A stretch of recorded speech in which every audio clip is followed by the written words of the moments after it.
Today let us move on to the part B of chapter 4. In this part, we will analyze about the 8 phases of BCP and the backup plans and continue further. Okay, so first, there are 8 phases in BCP. The first phase is pre-planning activities. Phase 2, vulnerability assessment, business impact analysis, detailed definition of requirements, plan development, testing, maintenance, initial plan testing and plan implementation. These are the 8 phases of BCP. Now let us understand each phase. Phase 1, pre-planning activities. As the name suggests, planning is the first step in every activity or whatever process may be. The planning is essential. So the first step in business continuity planning is to implement or design a plan. This phase is used to obtain an understanding of the existing and projected computing environment of the organization.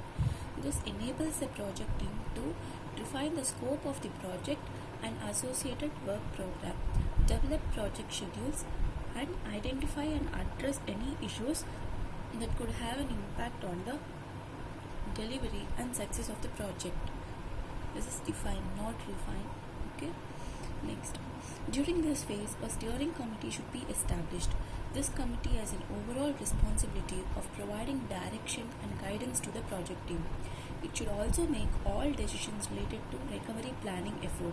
The project manager should work with the steering committee in finalizing the detailed work plan and developing interview schedules for conducting the security assessment.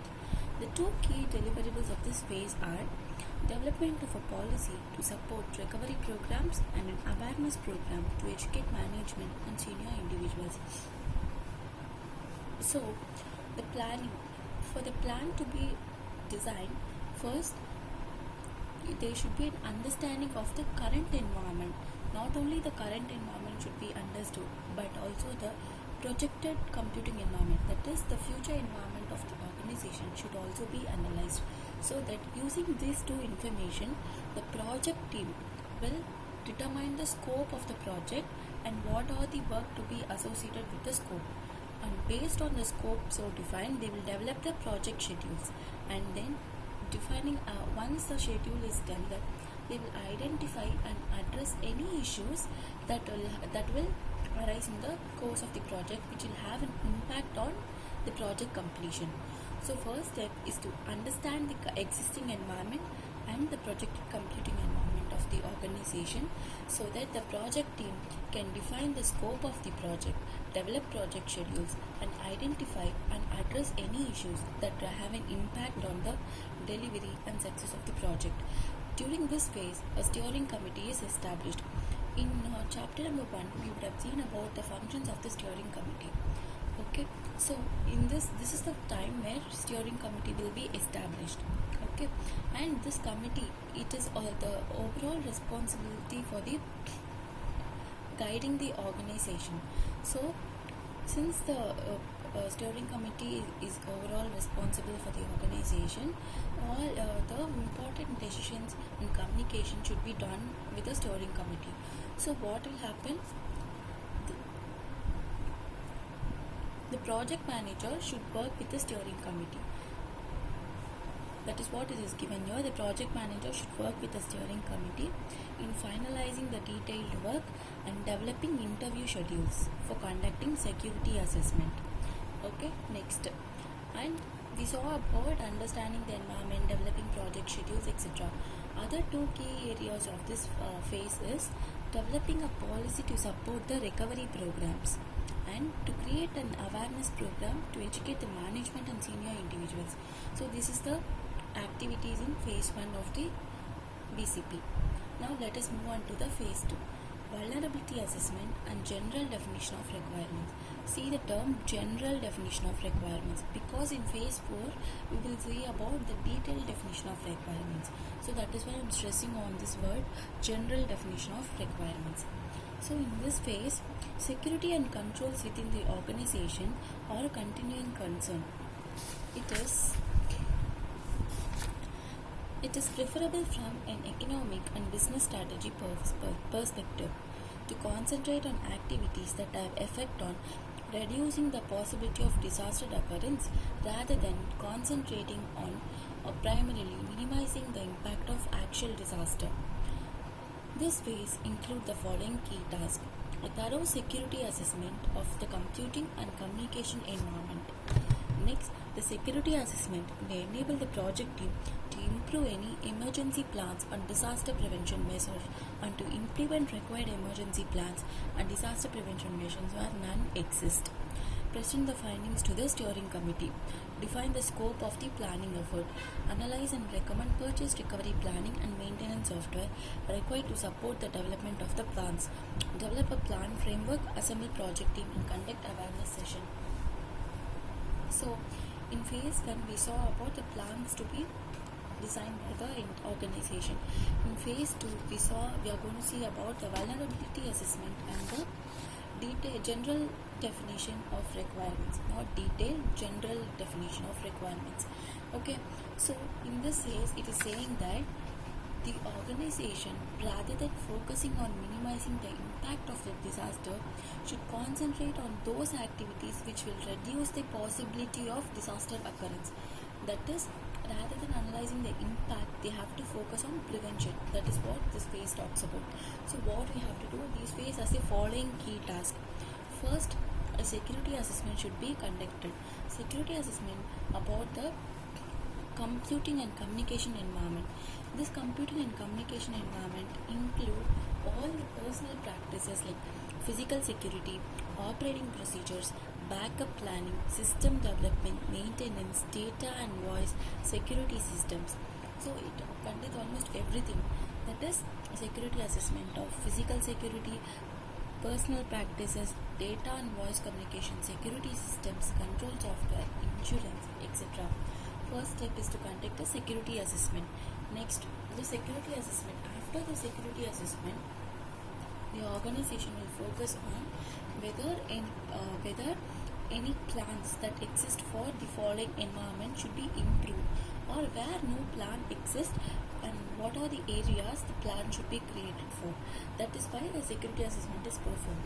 So like you see here, it says it will enable the project team to improve any existing emergency plan and disaster prevention measures and to implement required emergency plan and disaster prevention measures where none exist.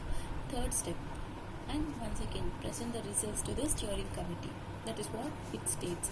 Next, once the findings are presented to the steering committee, a scope of the planning effort should be defined, and once the scope is defined, we have to analyze and recommend various purchase, recovery, planning and maintenance software which are required to support the development of the plans. So what are the assets or hardware or software or whatever it may be, what are the software which is required to support the plans that it has been defined here. Okay, next, develop a plan framework and assemble a project team and conduct awareness sessions. Awareness sessions as in this point which we saw here. Awareness program for that. The phase 3. The phase 3 talk about business impact analysis. A business impact analysis of all business units that are parts of the business environment and enable the project team to identify the critical system, assess the economic impact of incident and disasters that results in denial of access to the systems and services, assess the pain threshold. Now, we already saw about business impact analysis here. Can you recollect? Yes, let me show you.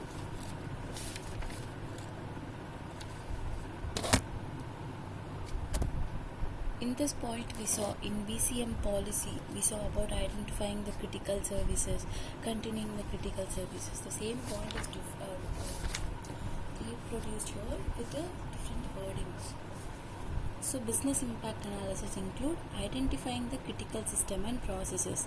Once the critical system and processes and functions are identified, we have to assess the economic impact of incidents and disaster which will result in denial of access to the system and services. Okay, once again, once the critical system identified, Once the critical system process and functions are identified, you have to assess the impact of economic impact of incidents and disaster that will result in denial of access to the systems identified above. Next, you have to assess the pain threshold. What do you mean by the term pain threshold? Pain threshold is the length of the business time with which the business can survive without access to the critical systems. See, these are the critical systems. These are important for the functioning of the enterprise. Once a disaster occurs, the organization might not have access to the critical system. So we have to analyze how long can the organization survive without having access to the critical system. Without having access means the organization can rely on the alternative sources. Okay, that is what they mean by the pain threshold. Once again, the report of the BIA should be presented to the steering committee.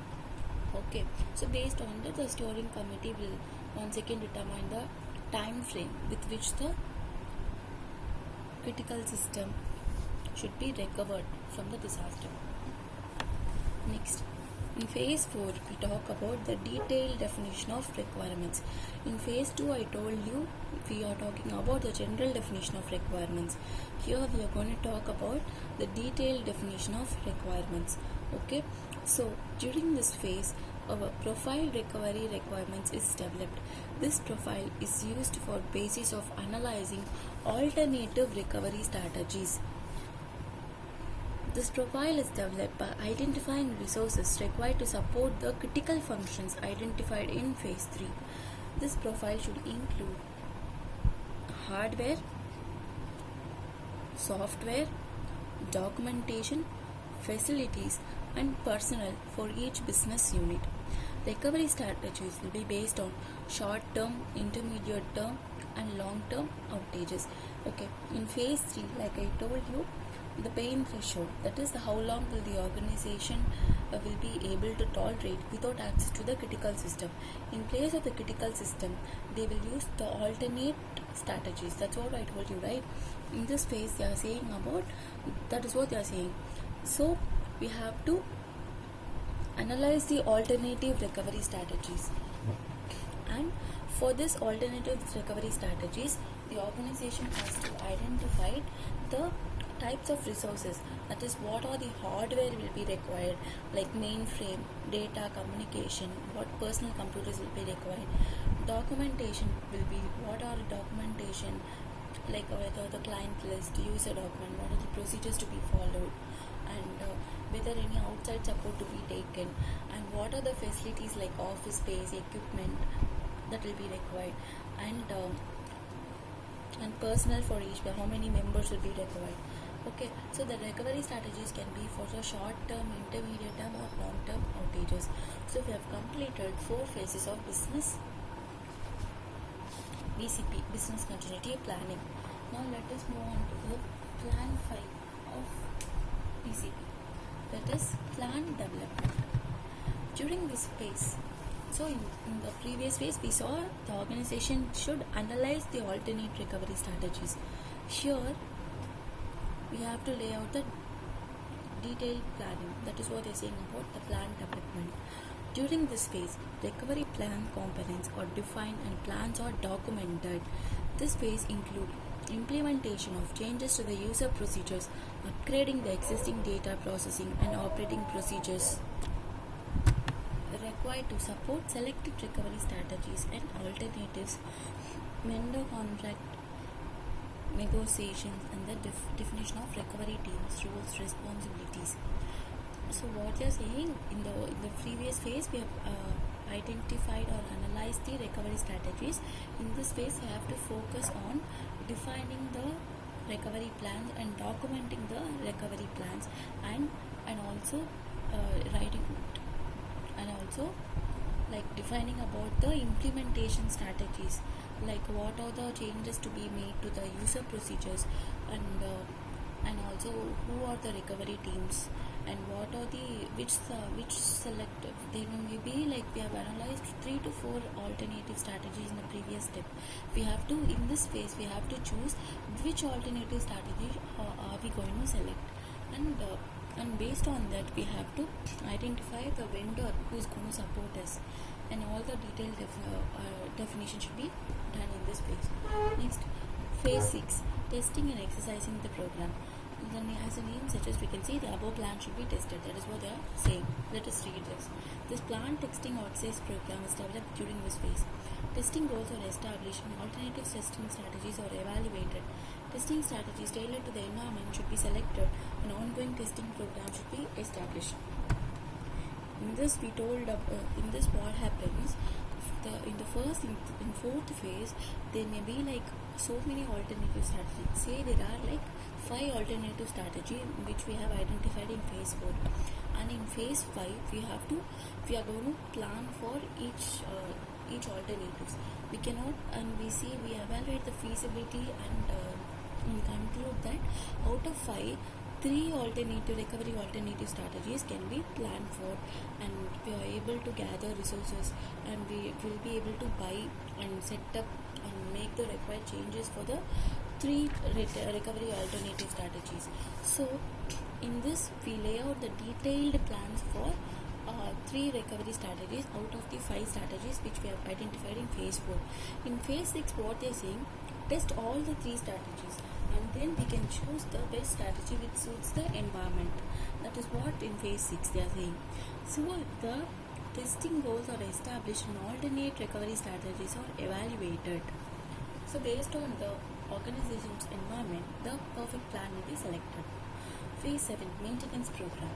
Maintenance of the plans is critical to the success of the actual recovery. The plans must reflect the changes in the environments that are supported by the plans.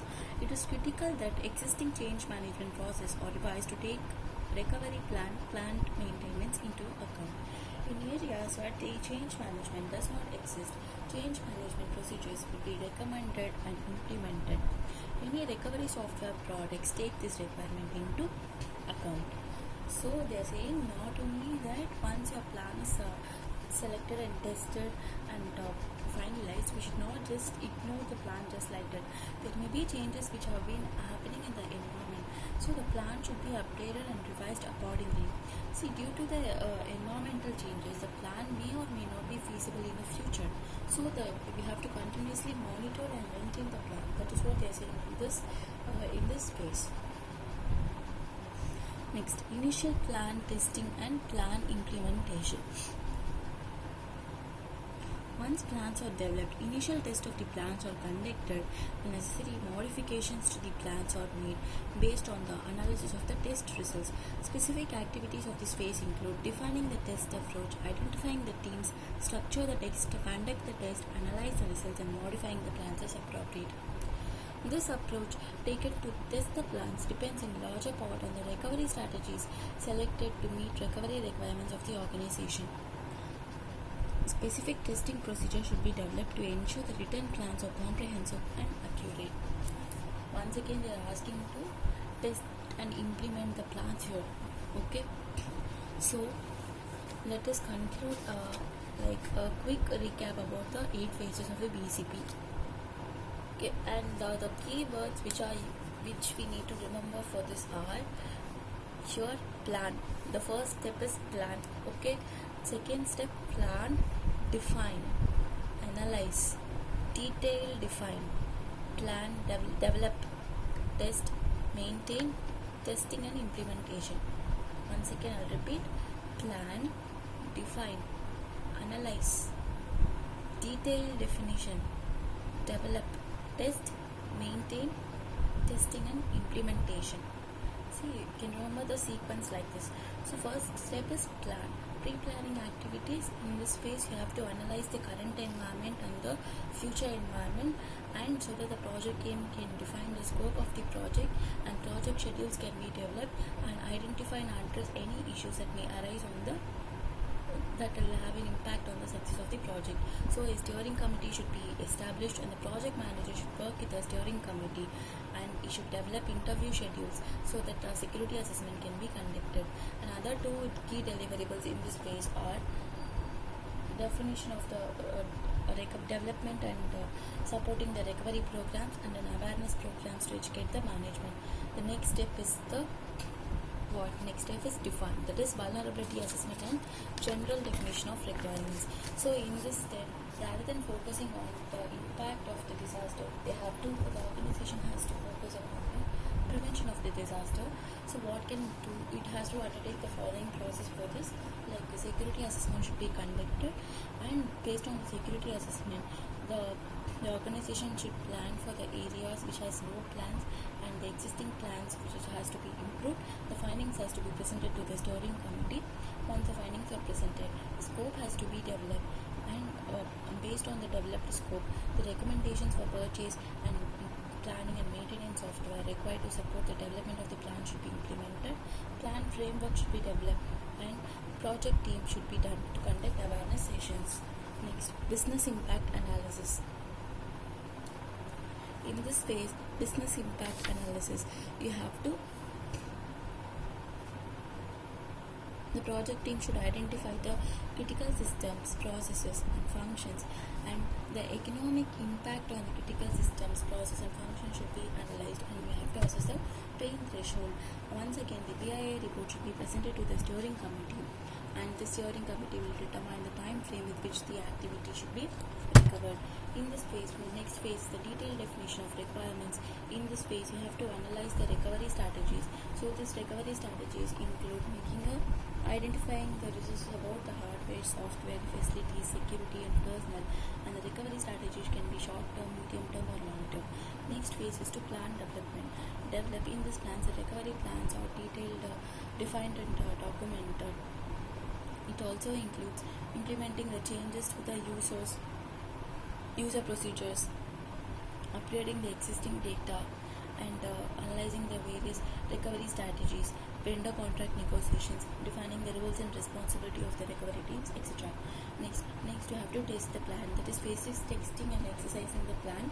The plan testing is done in this phase, and the goals should be established and alternative testing strategies are evaluated in this phase. Next, maintenance phase. It is critical to the success of the actual discovery. The plan should be analyzed, and the changes has to be made according to the environmental changes, and many recovery software products take this into account. You can also remember this way. Next is initial plan testing and plan implementation. Once the plans are developed, initial testing plan should be conducted. It includes define the test, identifying the test, structure the test, conduct the test, analyze the test results, and modifying the plans as appropriate. With this, we are done with the phases of BCP. Next, let us go into the components of the BCM process. In BCM process, we are going to refer to only this chart. We are not going to go for this theory part. This chart is so clear. This will be enough. And yes, you will first understand the process. Okay, so BCM process. In BCM process, see, this is also an RTP question of May 19, so that is why I'm not going to skip this part. Okay, so first let us understand about the stages in BCM process. In every process, the questions will be so confusing, so we have to remember this like this. Process. So in process, we have a flow, right? The first step in any process will be like information collection. This is going to be a first step. So you first collect the information. Based on the information, the strategy is revived. And once the strategy is revived, we have to develop and implement the strategies. Once the strategy is implemented, continuous testing and maintenance is required, and then training.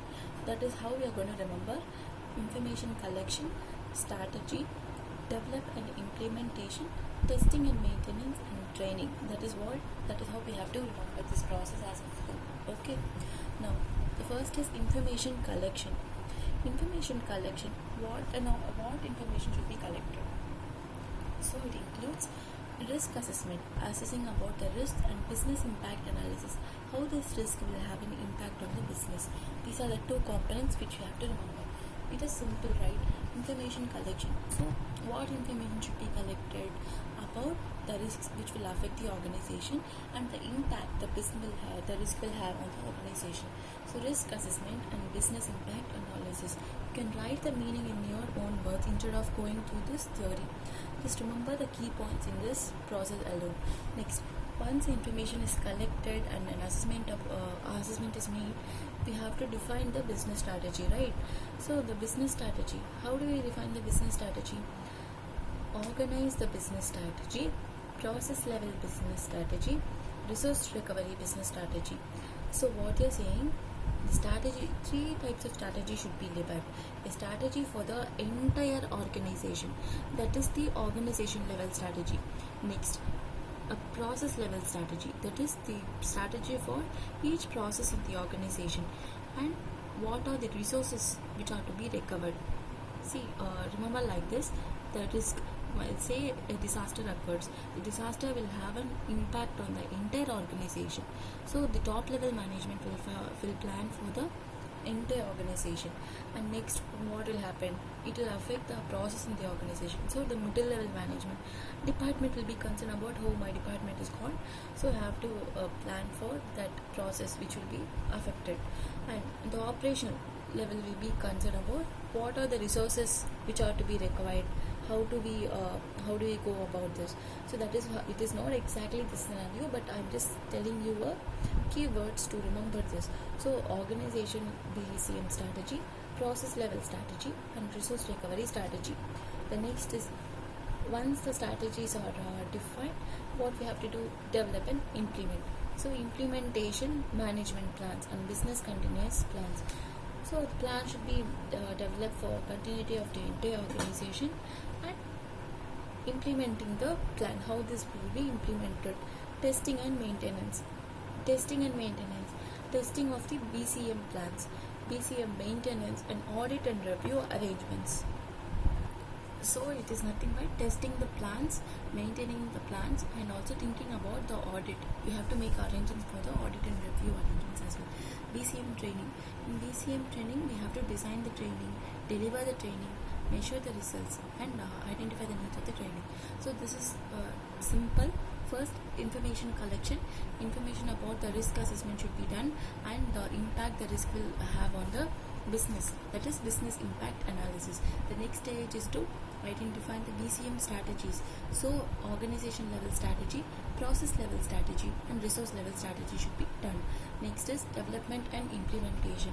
In development and implementation, we have to see about the business continuity planning and implement management plan. Next is testing and maintenance. Testing and maintenance, that is testing of BCM plan, BCM maintenance, and also arrangements and review for audit. BCM training, designing and delivering the trainings, measuring the results, and accessing the needs. That is what is the components of BCM.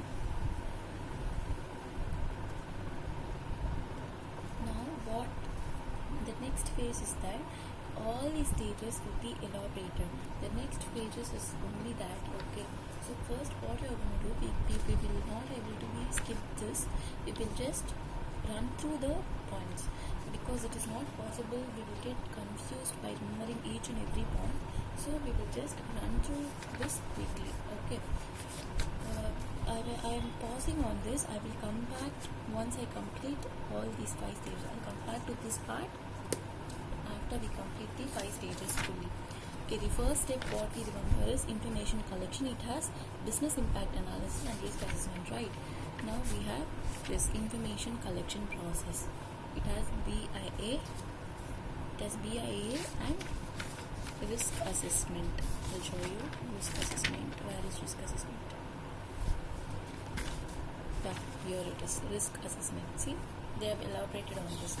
First, let us understand about the information collection process. Okay, yeah, so this has not been asked in any PM or RTPs, so we can quickly read it once. So understand, even if they ask, you can write it on your own words if we read it once. Okay, so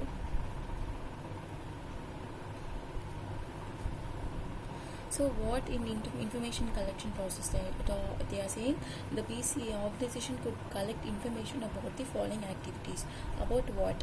You have to take into account the enterprise's objectives, stakeholders' obligations, statutory duties, and the environment which the organization's objectives.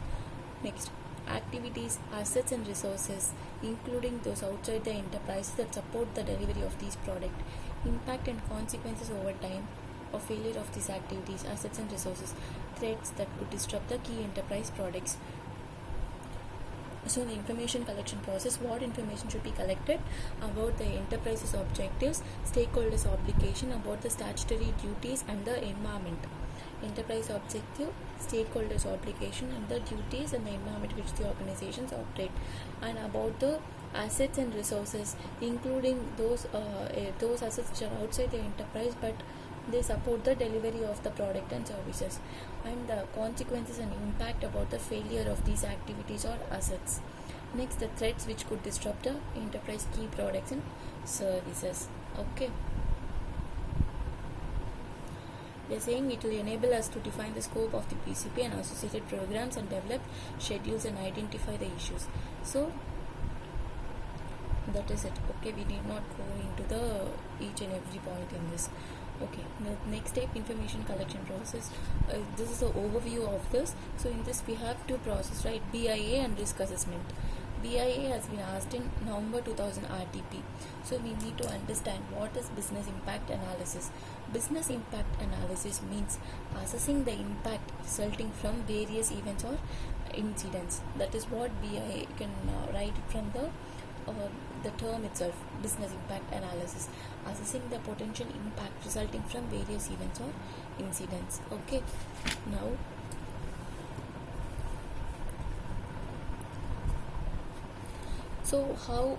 what will the enterprise do, or how it will assess the impact? That is what we are going to see here.